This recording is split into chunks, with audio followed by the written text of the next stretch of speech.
the action from the 2015 Toyota Cape Dealer Rally is brought to you by the South African National Rally Commission and its partners Volkswagen, Ford, Dunlop, Sasol and of course Toyota.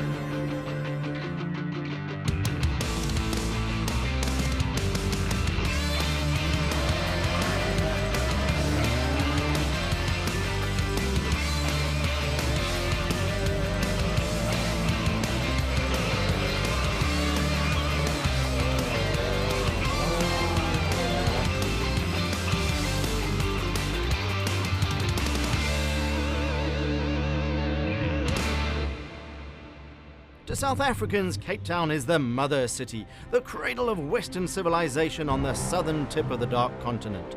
Tourists often refer to it as the fairest Cape, but to the crews who took part in the recent Toyota Cape Dealer Rally, there was only one moniker that really held true: the Cape of Storms. Not that the weather played a role in the outcome this year, but with an extremely high attrition rate, round 7 of the South African National Rally Championship was every bit as stormy as a fearsome night out on the ocean near Cape Point. But on paper it all looked innocuous enough. 4 tarmac stages to start on day 1, followed by 9 gravel stages near Malmesbury on day 2. We've seen worse, but then no one could have envisaged the devastation to come. Welcome to the penultimate rally of the 2015 rally season, and with the Class S1600 Championship still just about anyone's game, the Toyota Cape Dealer Rally was always going to be a nail-biter. This year's event kicked off with a scrutineering session at the Toyota dealership in Malmesbury. This technical part of the race has become more spectator-friendly in recent times, and a large number of local rally fans flocked to the dealership to see the rally cars being vetted for the race. This also gave us a moment to catch up with the dealer principal of Malmesbury Toyota, Robert Orchard. It's a great privilege for us, and we're really excited to bring this event to Malmesbury Toyota. But the rally encapsulated more than just the local dealer, and it has become a firm favourite event of the town and the people in the area. We are very excited to have you guys over here. We love that. With scrutineering behind them, the teams had to wait the best part of 20 hours for the start of the rally itself. This year the event got underway at the mainstay of Cape racing, the Killarney racetrack near Milnerton in the mother city itself. The opening stage was repeated before the action moved over to the roads around the Cape Gate shopping centre and the local Imperial Toyota dealership. 2 more short, sharp tarmac stages took place there, bringing day 1 of the Toyota Cape Dealer Rally to a close. Day 2 was an all-gravel affair comprising 9 spectacular stages in the Swartland, bringing the total rally distance to 216 kilometres.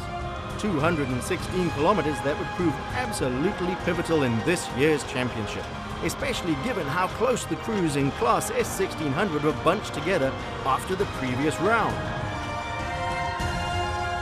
Remember, round 6 of the championship, which took place during August in the area around the Gauteng town of Cullinan, was the scene of one of the biggest crashes ever in South African rallying. Matthew Basilal and navigator Skulk van Heerden destroyed their Fragram Toyota Etios after landing awkwardly from a high-speed jump, taking them right out of the running for the championship in the process. The win eventually went to defending champions Guy Bottrell and Simon Basilal in their Yato Toyota Etios, with the Manitou Volkswagen Polo crew of Paulus Franken and navigator Henry Keane finishing in 2nd place. 3rd went to Chad van Beerden and Nico Swartz in the Gemsport Volkswagen Polo, which meant that after 6 tough rounds of rallying, this is what the standings look like.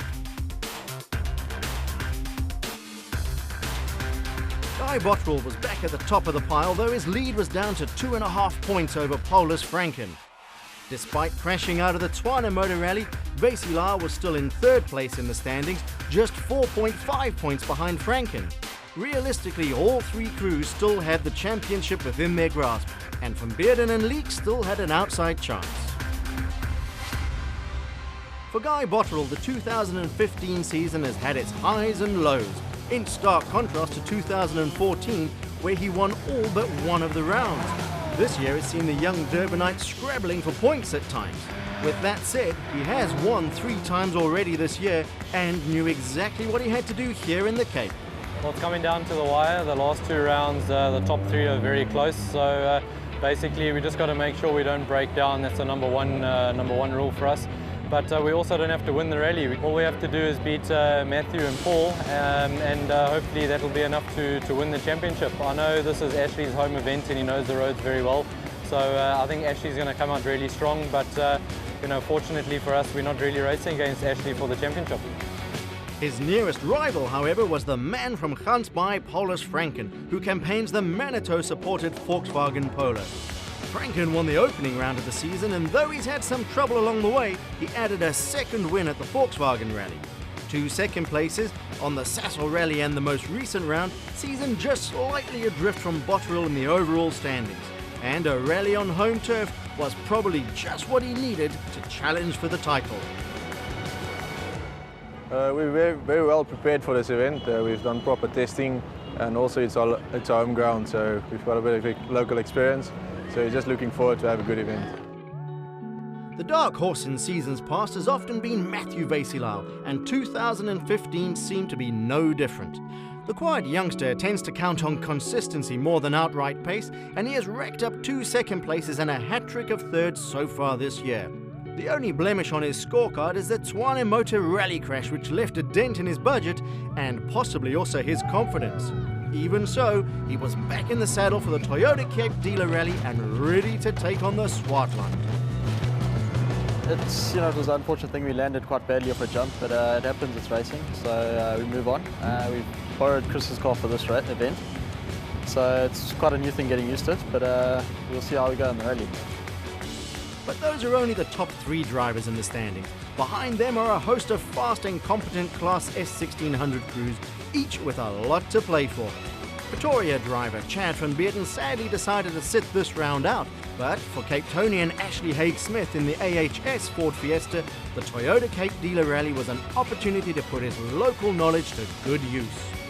And while Richard Leake certainly can't claim any local knowledge, he campaigns a similar car to Haig-Smith in the form of the ATS County Ford Fiesta.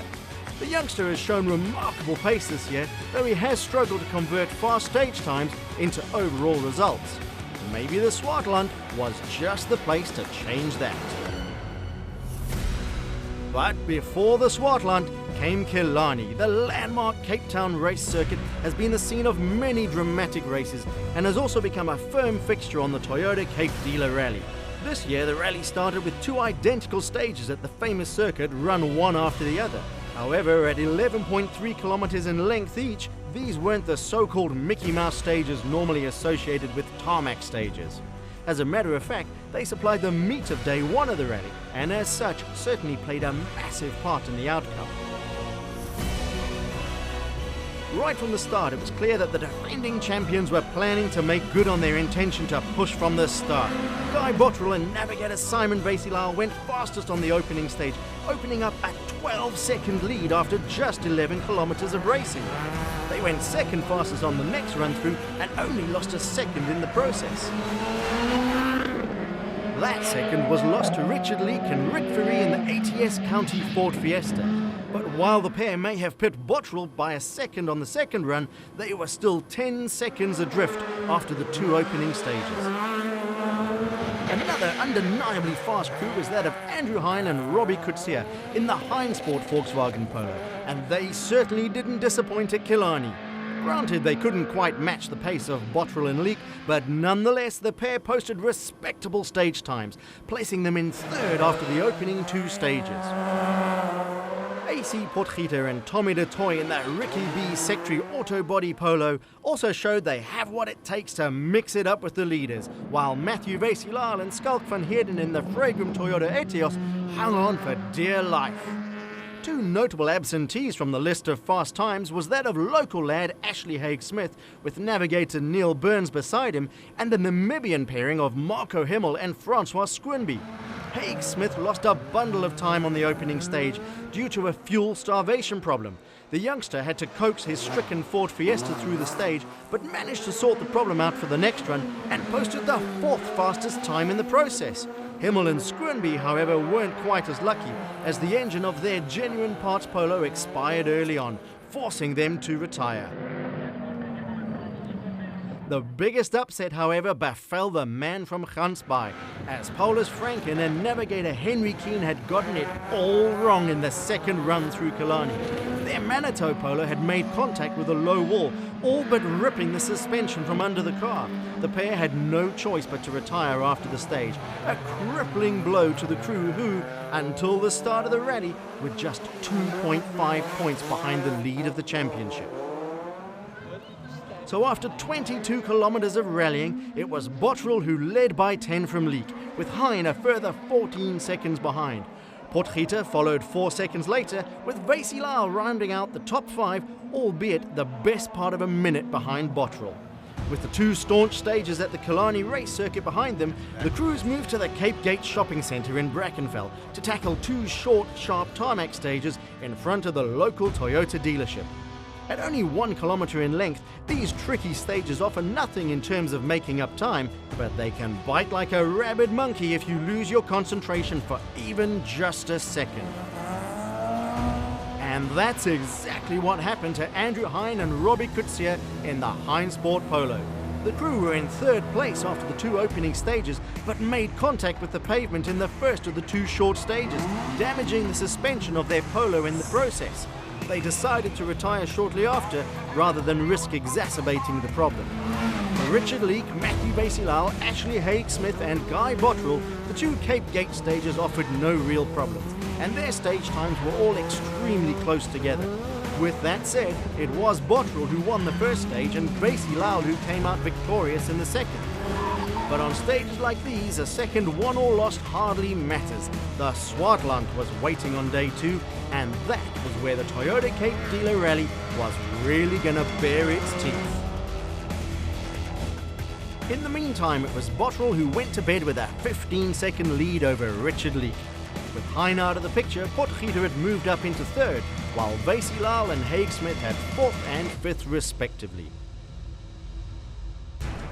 To most crews taking part in the 2015 Toyota Cape Dealer Rally, the event really only got going on day 2. After the 4 tarmac stages that opened the event on day 1, it was time for the action to shift northwards into the Swartland, with no fewer than 9 gravel stages grouped around the town of Malmesbury. First of these, stage 5, known as Langgewens. At 26.3 kilometres in length, this was a stage with hair on its chest, and it served as a stern wake-up call to the entire field. Not surprisingly, it was Guy Bottrell who dominated the first run through Langgewens, going 8 seconds faster than the next fastest crew. Clearly, the Durbanite was in his element in the Swartland. It was a nice stage. We didn't push very hard. It's quite slippery out there. Local lad Ashley Haig-Smith showed that a wee bit of local knowledge can go a long way by posting the second fastest time on the stage. Very loose out there. It's like cobblestones and marbles, but nerve-wracking. And then came another local-ish crew in the form of Paulus Franken and Henry Keen, who managed to repair their Manitou polo after their woes on day 1. The pair were competing under Super Rally regulations, however, but still managed the 3rd fastest time on the stage. Yesterday we fell out, unfortunately, so today we just the Super Rally regulations. The Ricky B Secretary autobody polo of AC Potgieter may have been the next fastest, but things were clearly not all in order, and an oil slick left behind at the stop control after the stage spelled trouble ahead. Further back, Hein, Leek and Vesilal all posted reasonable stage times, though nothing that could threaten Bottrell's lead. Stage 6 came next, and even though Bloemfontein was a bit shorter than Stage 5, it still had plenty of sections that could trip up the crews in Class S1600. And at 22.1 kilometres in length, this clearly wasn't a stage to be sneezed at. For Richard Leek and Rickers Fourie in the ATS County Ford Fiesta, the Swartland was everything but kind. The pair experienced fuel pressure problems with their Fiesta, and even though they were still in 2nd place overall, they lost a ton of time on Stage 6. But not nearly as much as AC Potgieter and Tommy Dutoy in the Ricky B Secretary Polo. Remember the oil slick from Stage 5? That had grown into a full-blown power steering failure, and the pair hemorrhaged time as they battled to make it to the Dunlop service park. Paul Franken and Henry Keane grabbed stage 6 by the scruff of its neck and shook it all over the place by completing it in just 12 minutes and 50 seconds.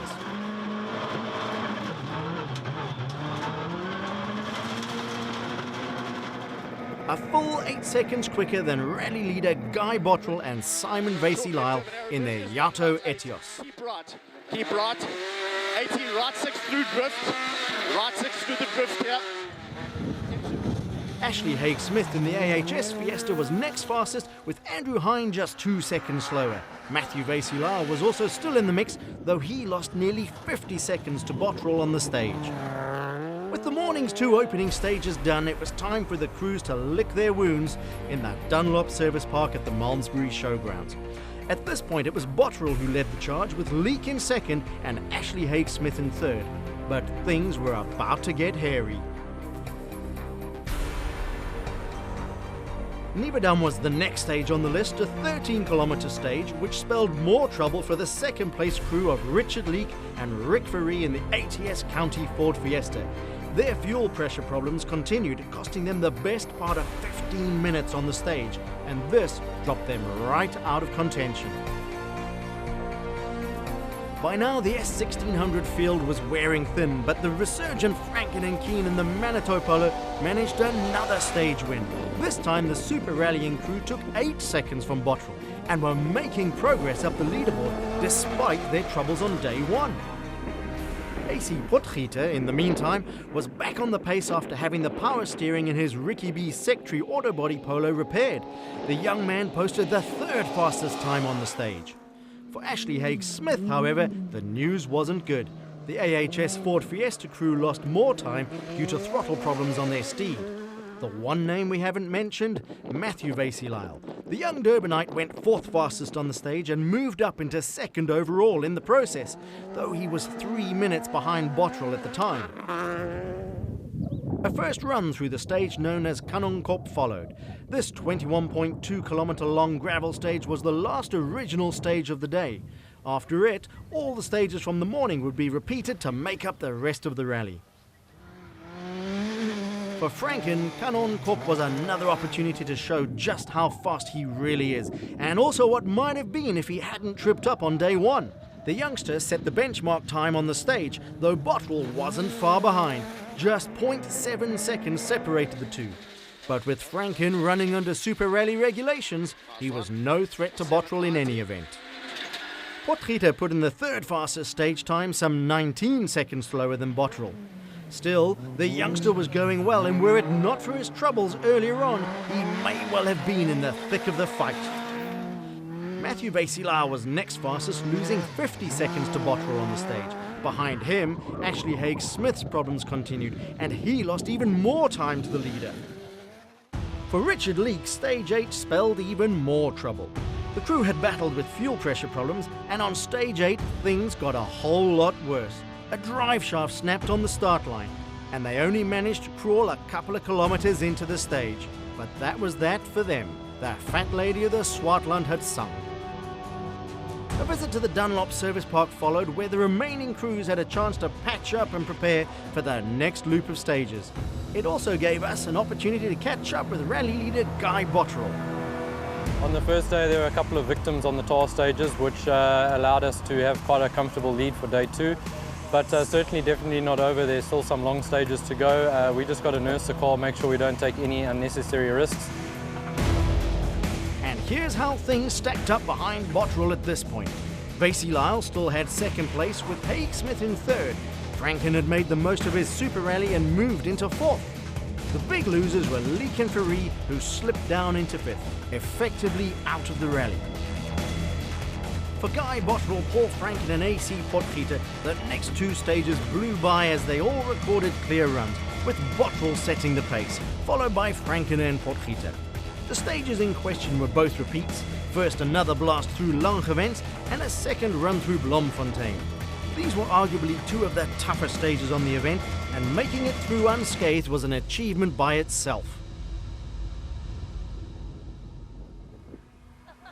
Bottrell stamped his authority on the event by taking 30 seconds from Franken on stage 9 and 13 more on stage 10. This ensured a more than comfortable lead for the Yato Etios driver, but also allowed Franken to continue his slow climb back up the leaderboard. Stage 9 saw Ashley Haig-Smith recording the 4th fastest time, but the AHS Ford Fiesta's throttle problems became terminal on stage 10 and he was forced to retire. A sad state of affairs for the young Cape Townian, who had been posting great stage times through most of the rally. This meant that by the time the dust settled over Bloemfontein, the S1600 field had shrunk down to just a handful of cars, testimony to the toughness of the Toyota Cape Dealer Rally.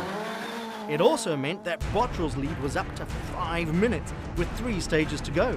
Vasey Lal had second, with Haig-Smith still classified in 3rd place. Franken and Potgieter rounded out the top 5, and after a quick visit to the Dunlop Service Park, it was time to brave the next couple of stages.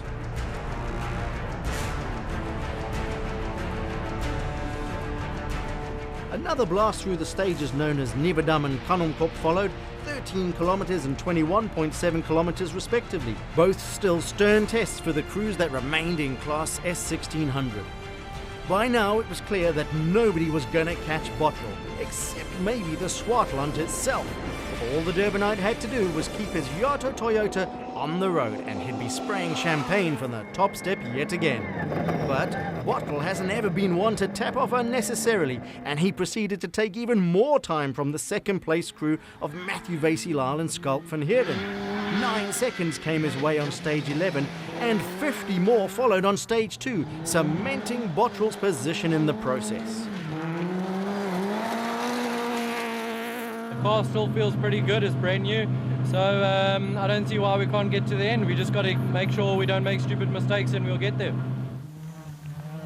For Vasey Lal, it was now a case of survival, as there was nobody within striking range of the 2 Toyotas. 2nd place was secure if only he could finish the event. Yeah, we're sitting in 2nd. Other guys have had quite a lot of problems. At the moment, we're just taking it easy, getting to the end. We're not pushing too hard, so it's just about finishing and getting points. Behind them, the Manitou Volkswagen Polo of Paul Franken and Henry Keane was in trouble. Remember, this is the crew that were winning stages not long before, despite crashing out on day 1. Thanks to the Super Rally regulations, they lived to fight another day. But on stage 12, it was all over for them too, as the engine of their Polo gave up the ghost. Chalk up another victim for the Swartland. The final stage of the 2015 Toyota Cape Dealer Rally was a 3rd run through Langevent after a short service stop. This time, however, Guy Bottrell did ease up a little, but then again he had plenty of time in hand. The result was that Matthew Vasey Lal recorded the win for the final stage, gaining back some 16 seconds in the process. But it hardly mattered. Bottrell had done more than enough to secure victory, and Matthew Vasey Lal had driven a great rally to take 2nd place. But behind them, it was utter carnage. The field was all but decimated, and besides the 2 Toyotas, only AC Potgieter managed to record a time for the final stage. The Swartland had clearly shown the S1600 crews who was boss, and the list of retirees included Haig-Smith, Leek, Paul Franken, Marco Himmel, and Andrew Hine. So after a frantic 13 stages of rallying, including 4 tarmac and 9 gravel stages, it was the name of Guy Bottrell that topped the standings for the 3rd time this year. Matthew Vasey Lal was the only other driver to finish within normal regulations, while Ashley Haig-Smith, AC Potgieter and Richard Leek were classified as the rest of the top 5, thanks to the intricacies of rally timing. With 7 of the 8 rounds in the 2015 South African National Rally Championship behind them, time was running out for any crews hoping to make inroads on the title fight. For Guy Bottrell and Simon Vasey Lal, however, things could hardly have gone better. The pair led from start to finish and moved well clear of the chasing pack in the championship race. Yeah, overall it was a great event for us and really good for our championship, and we've got 1 more round to go. And we've really built on our lead, so we've just got to make sure we do the same thing on the next event. The biggest threat to Bottrell's championship came from Franken and Keane, but thanks to their woes on their home event, they've dropped back somewhat, handing the mantle for 2nd place to Bottrell's teammates Matthew Vasey Lal and navigator Schalk van Heerden. The two bounced back after their crash in Tshwane, and a second-place finish in the Cape leaves them with a realistic shot at the title if anything goes wrong for Bottrell in Polokwane. We came through in the end, we managed to get to the end and score some good points for the championship, so it still goes down to the end. For Ashley Haig-Smith and navigator Neil Burns, the Toyota Cape Dealer Rally was a pretty tough event. The pair managed to post some good stage times, but was let down by the throttle on his Fiesta. He was left with the spoils for third place and couldn't help but rue the opportunity missed. So, 7 rounds done and dusted, but the championship remains undecided. Will it be Bottrell or Vasilal who takes home the silverware after the final round in Polokwane? We'll see you there on the 16th and 17th of October when the 2015 South African National Rally Championship draws to a spectacular close. All the action from the 2015 Toyota Cape Dealer Rally was brought to you by the South African National Rally Commission and its partners Volkswagen, Ford, Dunlop, Sasol and Toyota.